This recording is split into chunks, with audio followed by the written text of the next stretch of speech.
PM Kusum പദ്ധതിയുമായി ബന്ധപ്പെട്ട് അനർട്ടിൽ നടന്നത് ആസൂത്രിതമായ അഴിമതിയാണെന്ന് കോൺഗ്രസ് നേതാവ് രമേശ് ചെന്നിത്തല. ഇതിൽ വൈദ്യുതി മന്ത്രിക്കും പങ്കുണ്ട്. അനർട്ടിലെ അഴിമതിക്ക് കളമൊരുക്കുന്നത് അനധികൃത നിയമനങ്ങളാണ്. കഴിഞ്ഞ 5 വർഷം അനർട്ട് നടത്തിയ ഇടപാടുകളിൽ സ്വതന്ത്രാന്വേഷണം വേണമെന്നാണ് ചെന്നിത്തലയുടെ ആവശ്യം. അനർട്ടിൽ നടക്കുന്ന നിയമനങ്ങൾ തന്നെയാണ് ഇതിൻ്റെ അഴിമതിക്കുള്ള ഏറ്റവും വലിയ പ്രഭവ കേന്ദ്രം എന്ന് പറയുന്നു.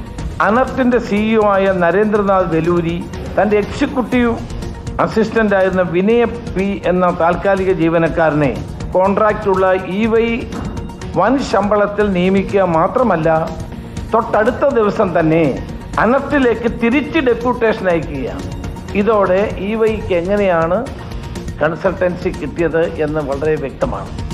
ഞാൻ നേരത്തെ പറഞ്ഞ PM കുസും പദ്ധതി മാത്രമല്ല, ഈ തിരുവനന്തപുരത്ത് നടപ്പാക്കിയ സ്മാർട്ട് സിറ്റി ഉൾപ്പെടെ അനർട്ട് നടപ്പാക്കിയിട്ടുള്ള സൗരോർജ്ജ പദ്ധതികൾ പരിശോധിച്ചാൽ കോടികളുടെ അഴിമതികൾ നടന്നതായി നമുക്ക് കാണാൻ കഴിയും.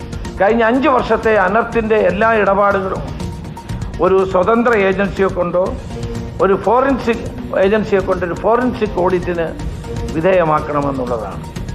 സുനിഷ യെല്ലൂർ വിവരങ്ങളുമായി. സുനിഷ, കഴിഞ്ഞ കുറച്ച് ദിവസമായി ചെന്നിത്തല അനർട്ട് അഴിമതിയുമായി ബന്ധപ്പെട്ട വാർത്താസമ്മേളനം നടത്തുന്നുണ്ട്. 100 കോടിയുടെ അഴിമതിയാണ് അദ്ദേഹം ആരോപണമായി ഉന്നയിക്കുന്നത്. ഇന്നിപ്പോൾ കൂടുതൽ വിവരങ്ങൾ നൽകുന്നു.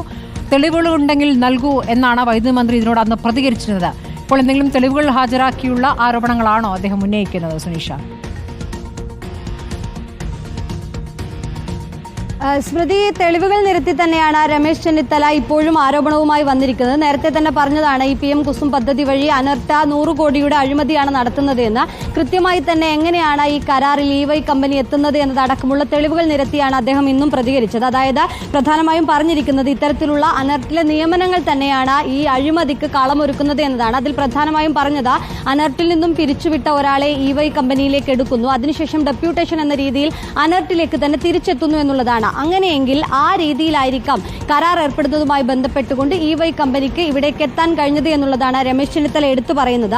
അനർട്ടിലെ ടെൻഡർ നടപടികളിൽ മറ്റു ആരെയും അടുപ്പിക്കുന്നില്ല, പകരം EY കമ്പനികളെയാണ് ഇത്തരം കാര്യങ്ങളിൽ കൺസൾട്ടിംഗ് ആയി എടുക്കുന്നത് എന്നുള്ളതാണ് രമേശ് ചെന്നിത്തല എടുത്തു പറയുന്നത്. ഇത് വൈദ്യുതി മന്ത്രിയുടെ ഓഫീസ് അറിയാതെ നടക്കുമോ എന്ന ചോദ്യം തന്നെയാണ് ഇന്നും രമേശ് ചെന്നിത്തല ആവർത്തിക്കുകയും ചെയ്യുന്നത്. ഇത്തരത്തിൽ ഒരു അനർട്ടിന്റെ ആളുകൾക്ക് മാത്രം തീരുമാനിച്ചാൽ കഴിയുന്നതാണോ? അങ്ങനെയെങ്കിൽ വൈദ്യുതി മന്ത്രിക്ക് കൂടി ഇതിൽ പങ്കുണ്ട് എന്നുള്ളതാണ് ഉറപ്പിച്ച് പറയുകയും ചെയ്യുന്നത്. അത്തരത്തിൽ ഈ വിഷയത്തിൽ സ്വതന്ത്രമായ അന്വേഷണം ആവശ്യമാണ് എന്നുള്ളതാണ് നിലവിൽ പറയുകയും ചെയ്യുന്നത്. അത്തരത്തിൽ സ്വതന്ത്രമായ അന്വേഷണത്തിലൂടെ 5 വർഷത്തെ അനർട്ടിലെ എല്ലാ ഇടപാടുകളും പുറത്തേക്ക് കൊണ്ടുവരണമെന്ന ആവശ്യമാണ് രമേശ് ചെന്നിത്തല ഇപ്പോൾ ഉന്നയിച്ചിരിക്കുന്നത്. നേരത്തെ തന്നെ ഇദ്ദേഹം ഈ ആവശ്യം ഉന്നയിക്കുകയും ചെയ്തതാണ്. അത്തരത്തിൽ സ്വതന്ത്രമായി അന്വേഷിക്കുമ്പോൾ മാത്രമാണ് ഇതിലെ അഴിമതികൾ 100 കോടിയിലെ അഴിമതി എന്ന് പറയുമ്പോൾ തന്നെ സ്മാർട്ട് സിറ്റിയിലും ഈ അനർട്ട്